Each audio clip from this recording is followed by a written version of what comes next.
The tech industry is reacting to fears of an incoming recession by putting brakes on hiring. When interest rates are going up, higher fuel cost, supply chain issues, etc., companies are looking for ways to reduce their operating cost, and payroll is the easiest, hence job cuts. With negative economic outlook for 2023, chances are job losses will continue to grow in the short term. Google, Microsoft, Amazon, and other technology companies have laid off more than 70,000 employees until now.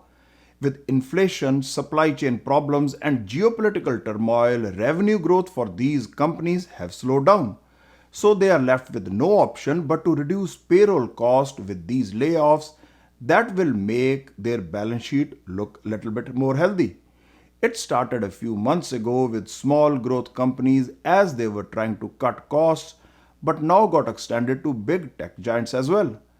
Companies who have already let go or have plans to lay off are as follows: Alphabet 12,000 employees, Microsoft 10,000, Amazon 18,000, Coinbase 2,000, Salesforce 7,000, Meta 11,000, Twitter 3,700, Stripe 1,100, Shopify 1,000, and Robinhood 1,100 employees, to just name a few. Huge layoffs have been sweeping technology sector, which includes big names like Meta, Amazon, Netflix, Alphabet, Tesla, etc. The widespread downsizing have been driven by a hiring spree during pandemic lockdowns and a concern about slowdown in economic activity in 2023. Most companies misjudged how long a pandemic driven boom would last. Now they are panicking as there is a broader pullback in spending because of multiple reasons. It means investing in tech stocks have become more difficult than it used to because of elevated level of risk as stock price volatility has gone through the roof. In many ways, this major round of layoffs is fixing a previous mistake as online shopping became the only growing retail outlet. They pulled in record levels of revenue, which created record profits, fueled a hiring frenzy that drove big salaries for engineers, developers, and other tech workers. With almost every office worker in the world shifting to working from home, there was a massive change in the way we lived our lives. Consequently, companies were expecting this shift to become permanent and they went on a hiring spree.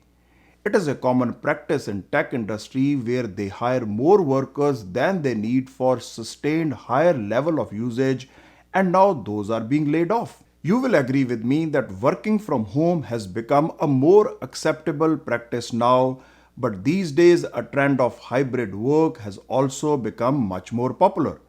In this trend, many employers want some time in the office to collaborate, share ideas, and in the process build a company culture.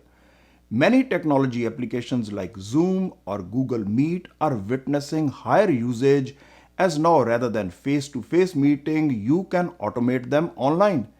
In many ways, life away from office is almost exactly how it was before pandemic, but now employees have access to generous benefits or even stock options as a part of their employment package. With the holiday season over, companies now feel they can cut their headcount without affecting morale of employees who did keep their jobs.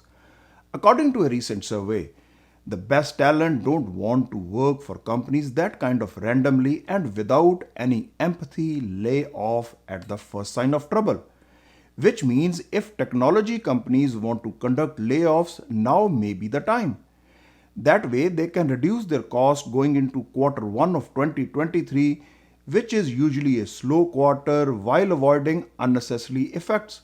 Hope you get the point. If you have either worked or have been investing for a while, I'm sure you might be familiar with boom and bust cycles in the economy. Economic parameters in an economy does not move in a straight line. Rather, we have periods of cyclical growth, varied levels of inflation or interest rates, and lastly, optimistic or pessimistic economic outlooks. Incidentally, now we are going through a phase of high inflation and monetary tightening coupled with economic uncertainty. That's why companies are behaving cautiously. In my limited wisdom, This is not end of the world but a transition phase, so we need to be cautiously optimistic whether you are a company, employee or an investor. These up and down economic phases are an integral part of life when you live in Western liberal capitalistic economies, so remaining grounded in good or for that matter tough times could be a prudent financial move. But that is me, I might be wrong. Do your own due diligence before investing based on your risk tolerance. As a disclaimer, I'm not a financial advisor, so please consult one before investing based on your personal financial situation. If you like the content that I make, please help me and my channel by liking, sharing, and subscribing to it. Thanks for watching and see you in the next one.